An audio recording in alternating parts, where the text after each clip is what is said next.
Welcome back to the Deep Dive. Today, we are cracking open a true classic, Ray Bradbury's Fahrenheit 451. It's one of those foundational dystopian novels, right up there with 1984 and Brave New World.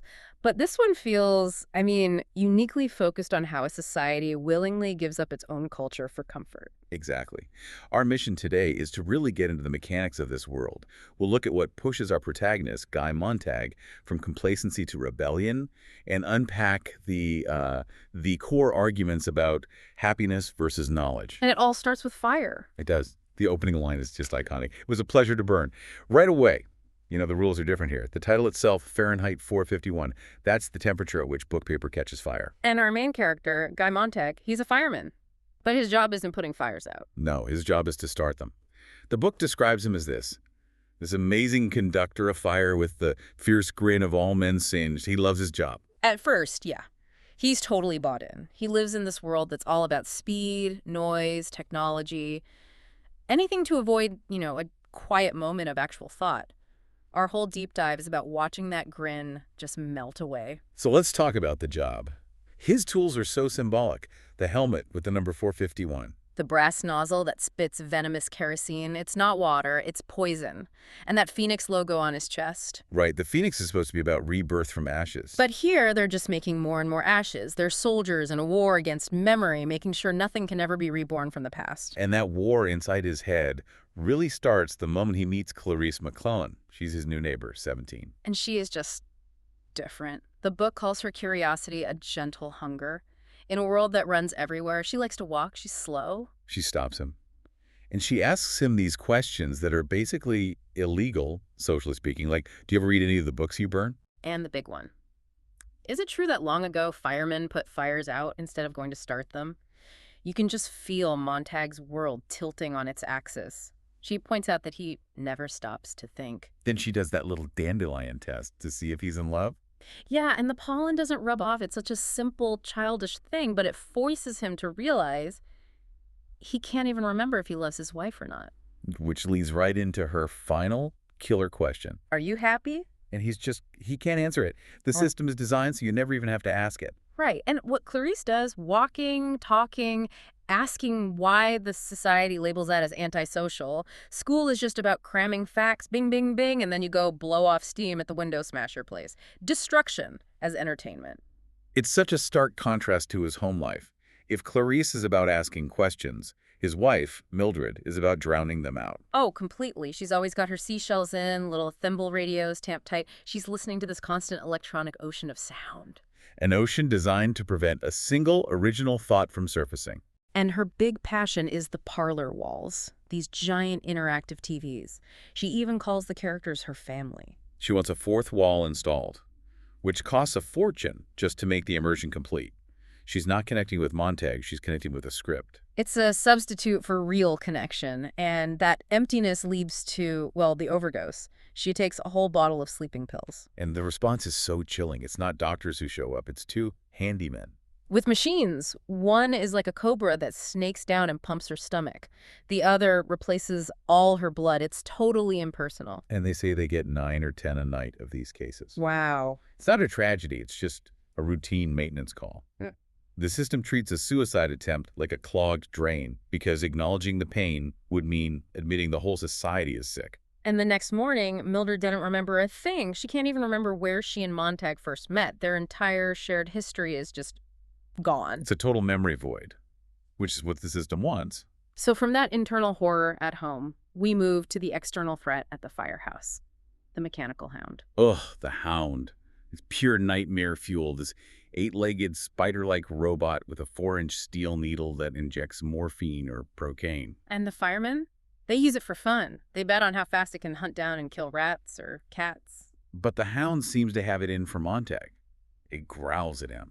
He gets this paranoid feeling that someone has tweaked its programming, its master file of chemical balances, to target him specifically. Which is brilliant, because it's not a human enemy he can reason with. It's the system itself, automated and impartial, and it senses that he's starting to change. That change, that simmering guilt, it all boils over with the old woman. Right. The call comes in, they go to her house, and it's just stuffed with books, a library, and she refuses to leave. She decides to burn with her books.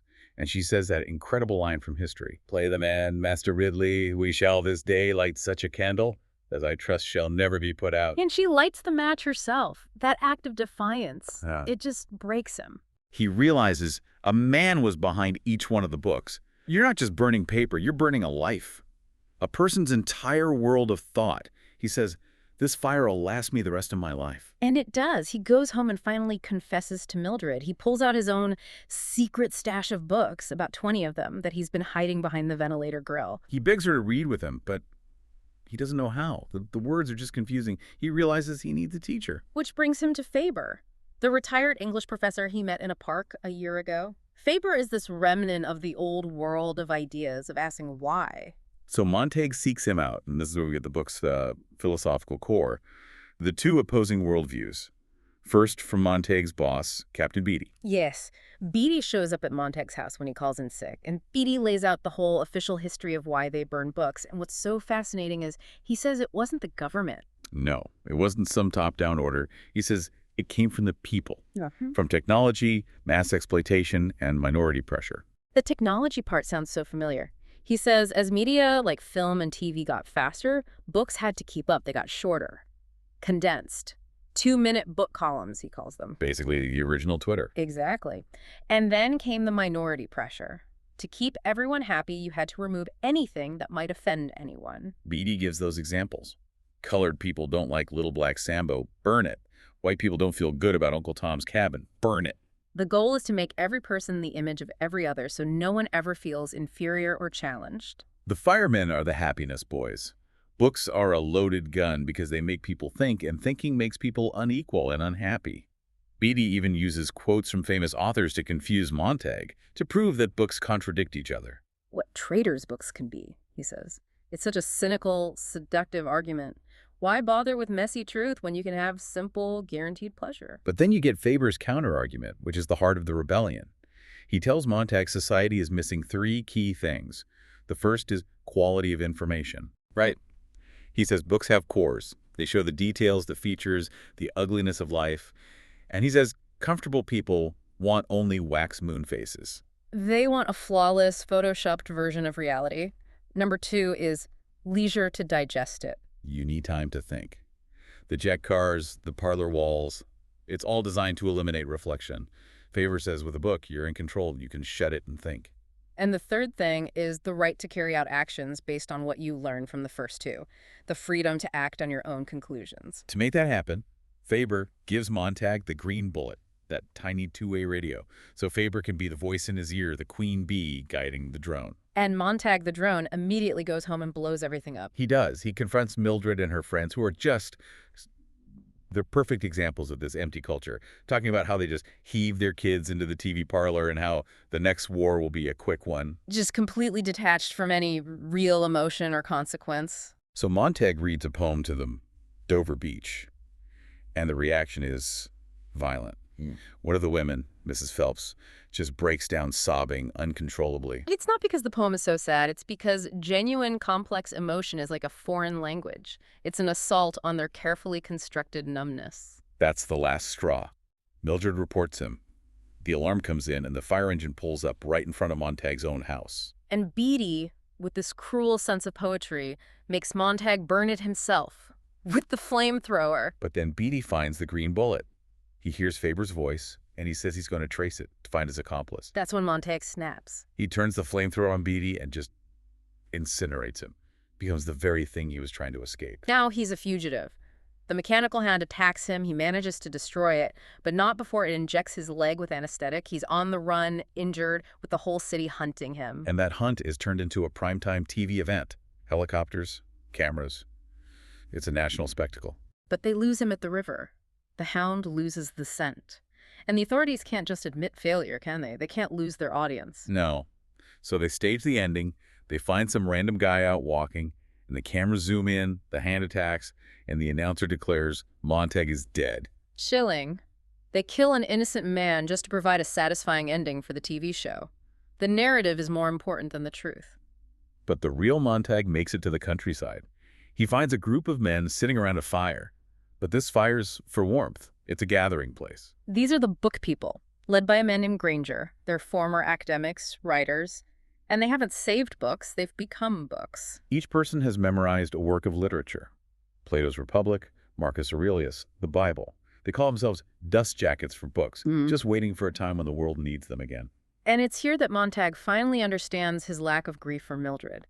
Granger explains that you mourn people for the things they did, the way they changed the world around them. Montag realizes Mildred's hands were always empty. She never made anything, never touched anything meaningfully. She was just a consumer of content. And as they're walking, they see the jets fly over the city, and the war that was just background noise began and ended in that instant. A bomb falls. The city is gone. Wiped from the map. The society built on speed and pleasure consumes itself in the end. So when you pull it all together, Montag's journey is from being a man who burns things to a man who realizes the sun burns time. You don't need to add to the destruction. The goal is to preserve. And the really profound insight, I think, is that this wasn't really about government oppression. It was about a culture that chose convenience over complexity. They willingly gave up thinking because it was hard. But Bradbury leaves us with that sliver of hope through Granger. He says the wonderful thing about man is that he never gets so disgusted he gives up. He knows it's important to rebuild. Which brings us to the final thought. Beatty said, if we don't build, we must burn. Now the city is burned to the ground, and the knowledge is stored in people's minds. So what form does that building take now? And how long will it be before a broken world comes looking for the people who remembered how?